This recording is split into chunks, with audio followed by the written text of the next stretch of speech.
My sister stole my wife's $12,000 engagement ring and pawned it for vacation money. Mom said, "It's just a ring." I filed a police report. That record sat quietly for 2 years, until my sister applied to adopt a baby.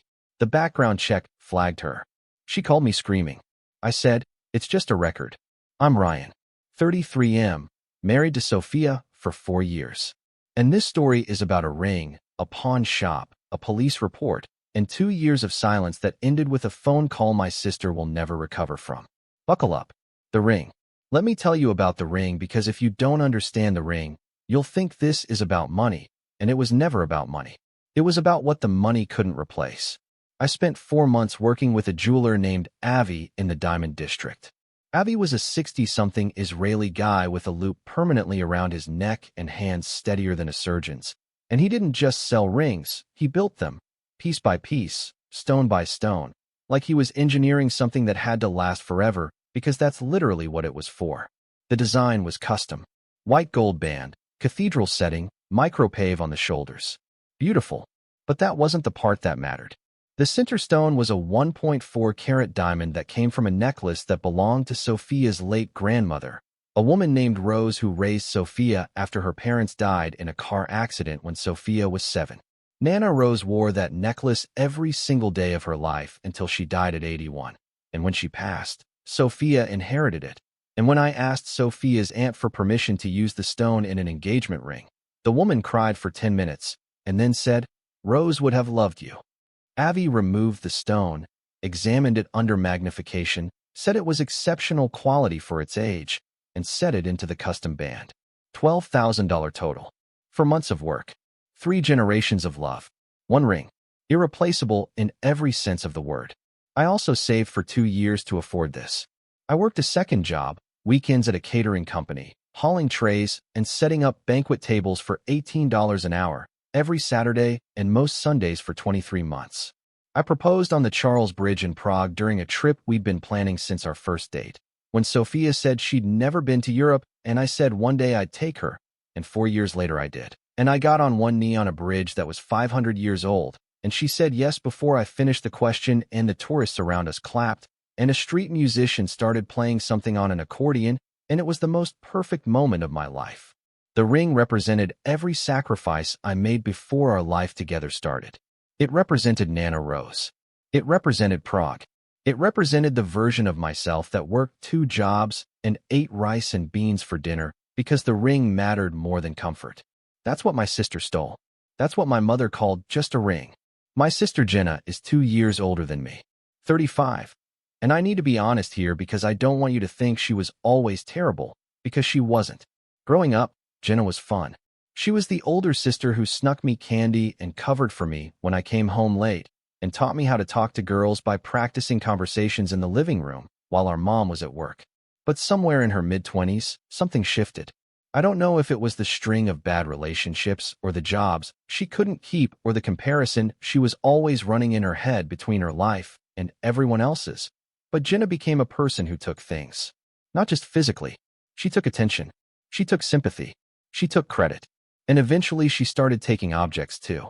Small stuff at first. A jacket from Sophia's closet that she forgot to return. Cash from the counter that she didn't realize was someone else's. A gift card that must have gotten mixed in with her things. Always an explanation.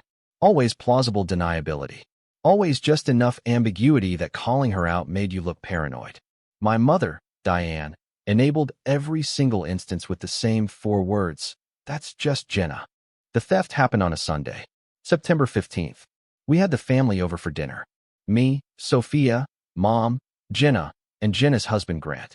Sophia was cooking chicken piccata, her grandmother's recipe, and she'd taken her ring off and left it on the dresser in our bedroom because she always took it off when she cooked. She was terrified of getting food in the setting or catching it on something.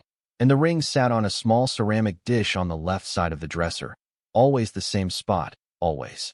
Jenna excused herself from the living room around 7:30 p.m. Said she needed to use the bathroom. The guest bathroom is on the first floor, directly off the hallway. Our bedroom is upstairs. She was gone for about 8 minutes. I noticed because I was timing the oven, and I remember looking at the clock when she left and again when she came back. 8 minutes to use a bathroom that's 20 steps from the living room. Nobody said anything. Jenna came back, sat down, finished her wine, complimented the chicken, hugged Sophia goodbye, and left with Grant at around 9:45. The next morning, Monday, 7:12 a.m. Sophia was getting ready for work, and I heard her say my name from the bedroom in a voice I'd never heard before. Not a scream, not a shout, just my name, flat and hollow, like the air had been pulled out of the room. I walked in, and she was standing at the dresser looking at the ceramic dish, and the dish was empty. She said, "Ryan, where's my ring?" And I said, "It's right there, it's always right there." And she said, "It's not here." We searched the bedroom for 45 minutes. Under the bed, behind the dresser, in every drawer, in the bathroom, in the laundry, between couch cushions downstairs, in the kitchen, everywhere. Gone. Sophia sat on the edge of the bed, and she didn't cry right away. She just sat there holding the empty ceramic dish in both hands and staring at it like, if she looked long enough, the ring would materialize. And then she started crying, and she said, "That's my grandmother's diamond, Ryan." That's all I had left of her. And something in my chest closed like a fist. I didn't want to believe it was Jenna. I want to be honest about that. I ran through every other possibility first. We had a cleaning service come on Fridays. Maybe someone moved it. Maybe it fell behind something we couldn't see. Maybe the cat knocked it off. I spent 2 days telling myself it was anything other than my sister. But Sophia knew. Sophia knew the way women know things, which is immediately and completely, and she looked at me on Tuesday evening and said, "It was Jenna. She went upstairs during dinner. She was gone for 8 minutes. She took it." And I said, "We don't know that." And Sophia said, "Yes, we do. You just don't want to." Sophia posted about the ring on social media. Didn't accuse anyone. Just posted a photo of the ring with a description and said it was missing from our home, and if anyone saw it to please reach out. Shared it on Facebook, Instagram, Nextdoor. 200 shares in 2 days. And on Thursday morning, a friend of a friend named Marcus, a guy Sophia knew from college who lived about 40 minutes north of us, sent her a DM. "I think I saw this ring at a pawn shop on Route 9. My girlfriend was looking at jewelry there yesterday, and this matches exactly." He sent a photo. It was the ring. No question. The setting, the band, the stone, everything. Sophia called me at work. I drove to the pawn shop during my lunch break. Cash for gold pawn and jewelry. Strip mall on Route 9, between a Subway and a State Farm insurance office. The parking lot had 3 cars in it and a dumpster overflowing with cardboard. I walked in at 12:34 p.m. on my lunch break, still wearing my work badge clipped to my belt. The shop smelled like metal and carpet cleaner. Glass cases lined both walls, filled with watches and necklaces and rings that all represented someone's worst day. I asked to see the ring in the case, second shelf, left side, and the guy behind the counter, a heavy-set man in a navy polo shirt with a name tag that said Phil, slid open the case and handed it to me. I held my wife's ring in my hand, and I turned it slowly under the fluorescent light, and I saw Avi's setting, and I saw the stone, and I felt the weight of it. The exact weight I remembered from the night I proposed on the Charles Bridge, and I knew. Absolutely and completely. I looked at Phil and said, "I need to see the sale record for this piece." He hesitated. He put his hands on the counter and looked at me the way pawn shop employees look at people who are about to make their day complicated. I said, "This ring was stolen from my home. I need the record, or I'm calling the police from this counter right now." He pulled the file. Manila folder. Printed receipt. Seller, Jenna M. Hartwell. My sister's maiden name, which she still used on legal documents because she hadn't updated her license since marrying Grant. Her driver's license number. Her signature, the loopy one she'd had since high school. Sale price, $1,800. She sold my wife's $12,000 ring, the ring with Nana Rose's diamond, the ring I worked 2 jobs for 2 years to afford, for $1,800 on a Monday morning at 10:47 a.m. Fast, efficient, practiced, like she'd done it before. I took photos of everything. Receipt, ID record, the ring in the case. I asked Phil for the security footage. He said he'd need a police request. I said, "You'll have one." I found out what the $1,800 was for 3 days later. Jenna posted on Instagram from Cancun. Bikini photo. Beach. Cocktail with an umbrella. Caption, "Needed this so bad. Self-care isn't selfish. $1,800 for a 5-day trip to Mexico." Nana Rose's diamond, 3 generations of a family's history, traded for poolside margaritas and a hotel room with an ocean view. Sophia saw the post. She put her phone down on the kitchen table and she walked to the bedroom, and she closed the door, and I heard her crying through the walls for over an hour, and I sat at the kitchen table staring at Jenna's Instagram photo, and I felt something that I have never felt before and have never felt since. Not anger. Anger is hot. This was cold. This was ice water filling a space where love used to be, slowly and completely, until there was nothing left that was warm. I confronted Jenna at Mom's house. I didn't plan it that way, but Mom had called a family dinner, and I decided this was happening now, in front of everyone. I brought the pawn shop receipt. I brought the photo of the ring in the case. I brought the security footage still that Phil had printed for me, a grainy but unmistakable image of Jenna at the counter handing over the ring at 10:47 a.m. on September 16th. I laid it all on the kitchen table like evidence at a trial because that's exactly what it was. Jenna's face went white. Grant looked at her like he was seeing her for the first time. And Mom, my mother, Diane, looked at the evidence, looked at Jenna, looked at me, and said, "Okay, so she made a mistake. It's just a ring, Ryan. Don't tear this family apart over jewelry. Just a ring. A $12,000 custom ring with a dead woman's diamond in it. Just a ring." I looked at my mother and I realized that she had already decided how this was going to go before I walked in. She had already chosen her side. The evidence didn't matter. The pawn receipt didn't matter. The security footage didn't matter. Sophia's tears didn't matter. Jenna was the one who needed protecting, and I was the one who needed to be managed, the same way it had always been, the same way it would always be. Mom organized a family meeting the following week to resolve this. Resolution, in my mother's vocabulary, means the wrong party shuts up and the guilty party gets to move on without consequences. The meeting was at Mom's house. Me, Sophia, Jenna, Grant, Mom. Jenna sat across from us, and she was crying, which she's very good at, the kind of crying that makes everyone in the room feel like they did something wrong. And she said she was desperate and going through a really hard time, and she didn't know what came over her. Mom nodded along like a therapist. Then Mom looked at me and said, "Ryan, your sister has apologized." She hadn't. Not to Sophia. Not once. "Can we move forward?" I said, "I want the ring back or $12,000. Mom's face changed. She said, "This is what's wrong with your generation. You put money over family." And Jenna, who had stolen $12,000 from my wife, nodded along like she was the victim of materialism. Sophia stood up. She was shaking.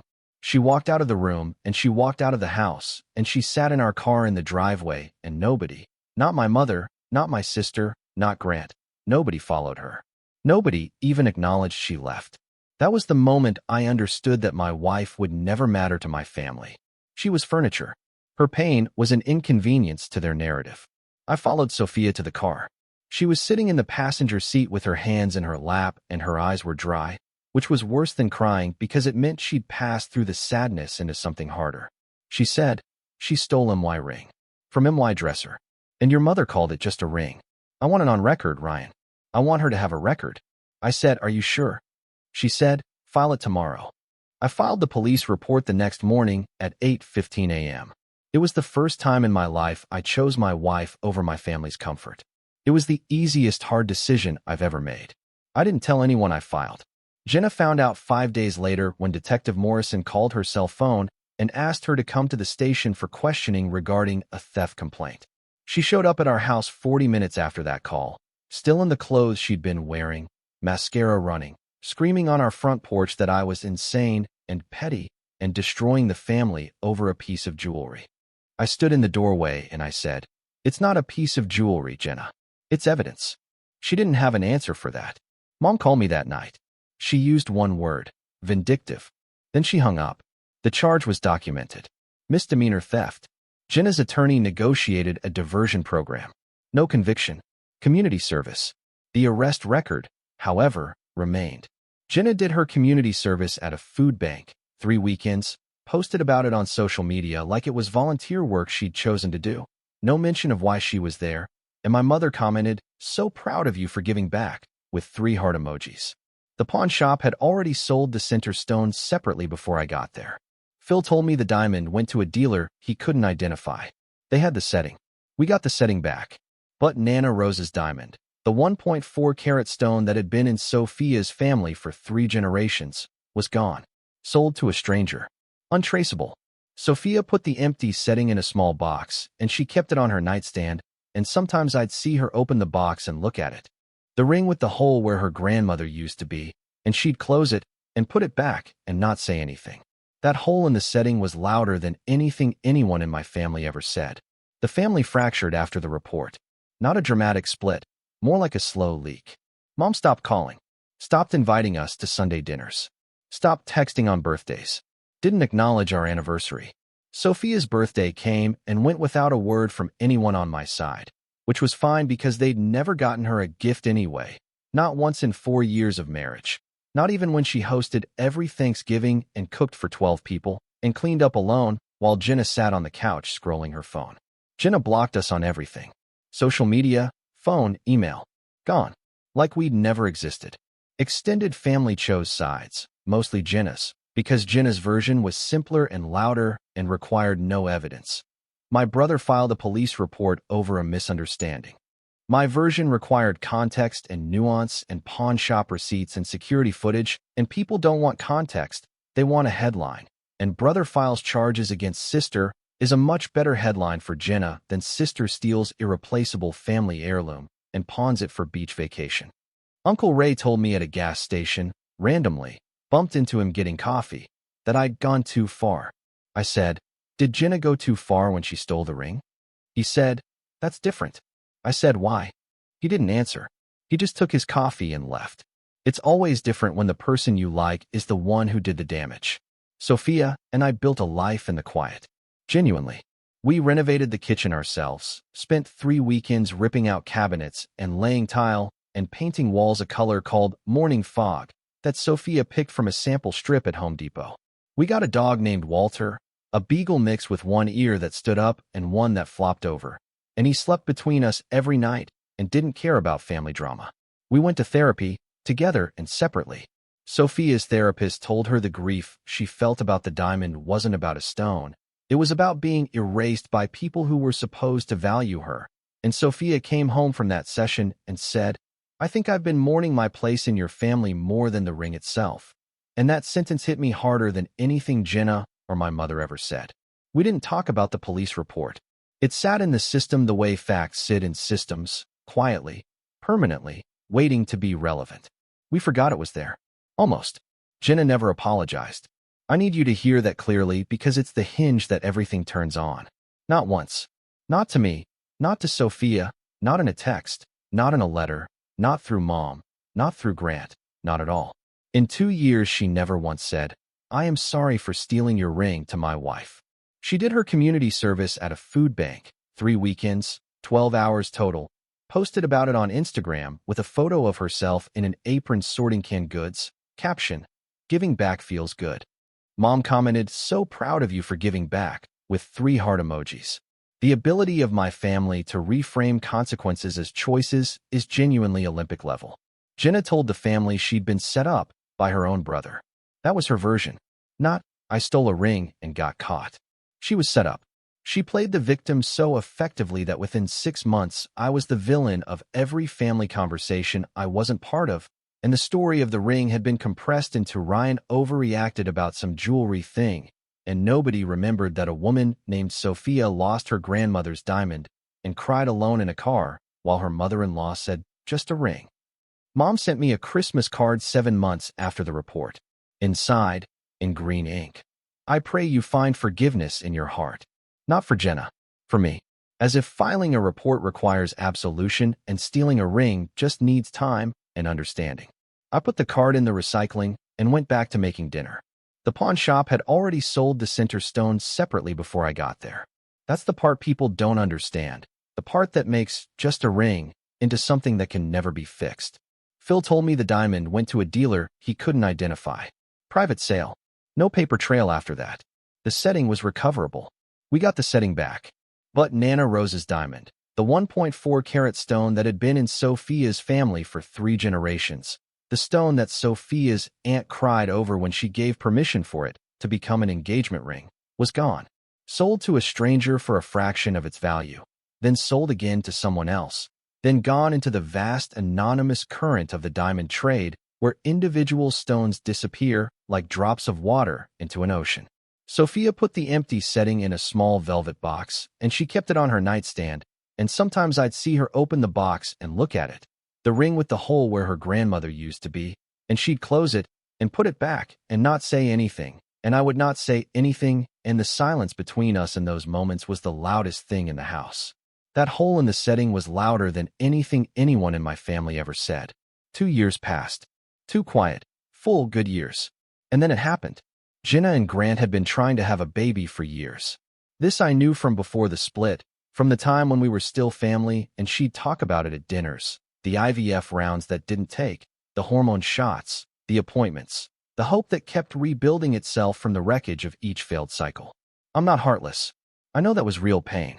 I know she wanted to be a mother. After everything, after the ring and the report and the silence, I never wished infertility on her. That's not who I am. But what happened next wasn't my doing. It was hers. It was always hers. They decided to adopt. Private domestic adoption through an agency in our state. Home study completed. Paperwork filed. They were matched with a birth mother, a 22-year-old woman who had chosen Jenna and Grant from a profile book. Jenna had already named the baby Emma. She'd bought clothes, a crib, a mobile with little stars that played a lullaby. Mom had been buying grandmother gifts for weeks, had already started telling people at church that she was about to be a grandma. A baby shower was planned for the same week the final verification was supposed to come through. Everything was in motion. Everything was ready. And then the background check came back. The agency called Jenna on a Wednesday. I know this because of what happened next, but I didn't know it in real time. I found out piece by piece over the following 48 hours from Grant and from a cousin who was still talking to both sides.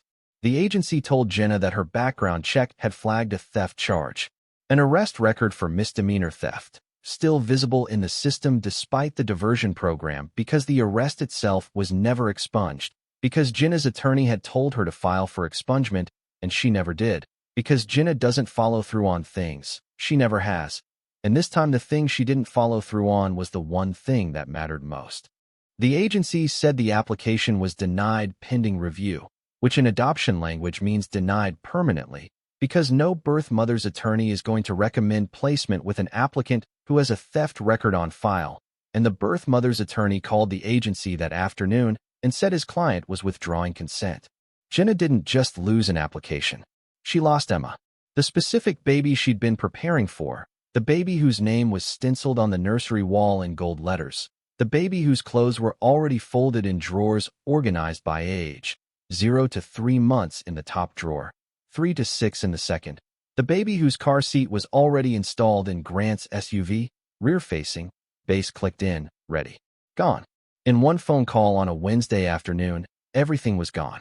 The baby shower, scheduled for Saturday at Mom's house, was canceled. 43 people had RSVP'd. A cake had been ordered with "Welcome Baby Emma" written in pink frosting. The nursery sat finished and empty, a room built for a child who would never sleep in it. Mom's grandmother gifts, a handmade quilt and a silver rattle sheet had engraved, sat in bags in her closet. Everything collapsed publicly and spectacularly, the way things collapse when they're built on a foundation that has a crack nobody wanted to look at. Mom called me first. Thursday morning, 8:03 a.m. I was making coffee. I picked up because the number came through and I hadn't heard from Diane in over a year, and I thought maybe someone was dead. She wasn't crying. She was furious. Her voice was the kind of quiet that's louder than screaming, the controlled fury of a woman who has decided that everything wrong in the world can be traced to one person, and that person is you. She said, "Are you happy now?" I said, "What are you talking about?" She said, "Jenna's adoption was denied. The background check found your police report. They took her baby, Ryan. They took Emma." I was quiet for a moment. Then I said, "I didn't deny her adoption, Mom. A background check did. A background check that exists because she stole a $12,000 ring from my wife's dresser and pawned it for a trip to Cancun. I'm not the cause. I'm the consequence." She screamed, actually screamed, and hung up. Jenna didn't call me. She texted. A wall of text, the longest message I've ever received, pages long on the screen, and I read every word standing in my kitchen with my coffee going cold. She wrote about how unfair this was, how I always had it out for her, how she'd changed as a person, how the ring thing was 2 years ago and she'd done her time and moved past it, and I should have too. She wrote about Emma, about the nursery, about the lullaby mobile with the stars, about how she'd been so close to having everything she ever wanted and I'd taken it from her. She wrote that I was cruel and selfish and that she would never forgive me. The text ended with, "I hope you're satisfied." I read it twice. Then I typed one line. Ask my wife about her grandmother's diamond. See if 2 years feels like a long time to her. I pressed send. She never responded. Mom declared I was dead to her, unless I found a way to fix this. I said, "I can't fix a background check, Mom." She said, "You could have never filed it in the first place." I said, "She could have never stolen the ring in the first place." Dead air. She hung up. The family pressured me to write a letter to the adoption agency explaining the situation, asking them to reconsider, vouching for Jenna's character. Sophia looked at me when I told her about the request, and she said, without raising her voice, without anger, with the flat calm of a woman who has been disrespected by these people for the last time, if she wanted a clean record, she should have lived a clean life. That's not our problem to solve. That was the end of that conversation. Grant called me 2 weeks later. First time he'd ever called me directly, man to man, no Jenna in the background, no mom orchestrating. His voice was tired, defeated. He said, "Ryan, I know what she did was wrong. I've always known. I've told her that privately. But she's been punished enough. She lost the baby. She lost Emma. Isn't that enough? Can't you help us somehow?" And I said, "Grant, I'm going to ask you one question and I want you to answer honestly. In 2 years, has Jenna ever apologized to Sophia? Not to me. To Sophia, the woman whose ring she stole, the woman whose grandmother's diamond is gone forever. Has she ever said the words, 'I'm sorry' to my wife?" Grant went quiet. 10 seconds. 15. Then he said, very softly, "No, she hasn't." And I said, "Then we're done here." He didn't argue. He just said, "Yeah, I figured," and hung up. I think Grant understood something that nobody else in my family was willing to see. The apology was always the exit door. It was always right there. And Jenna never walked through it.